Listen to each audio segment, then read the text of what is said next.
చిన్న ఉప ఎన్నిక, 10,000 ఓట్లు, 2,000 మంది పోలీసులు, బూతులు 15, 2,000 మంది పోలీసులు, ఒక్క వైఎస్ఆర్సీపీ ఏజెంట్ కూడా లోపలికి రానివ్వాల. తలబడింటే ఏమయ్యేదో తెలియదు. వద్దు, ప్రశాంతంగా జరగాలి ఎన్నికలు, ప్రజల ప్రాణాలు మనకు ముఖ్యం. రెచ్చగొడితే ఎంతసేపు దూకితే వాళ్ళు అది ఏమైనా జరిగిండొచ్చు. అందుకే జగన్మోహన్ రెడ్డి గారు సంయమనంతో ఉండండి అన్నారు. ఏం జరిగింది?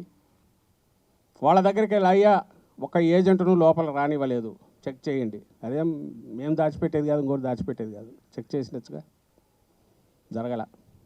మీ దగ్గరే సీసీ కెమెరాల ఫుటేజ్ ఉంటుంది, తీసి చూడండి ఎవరున్నారో.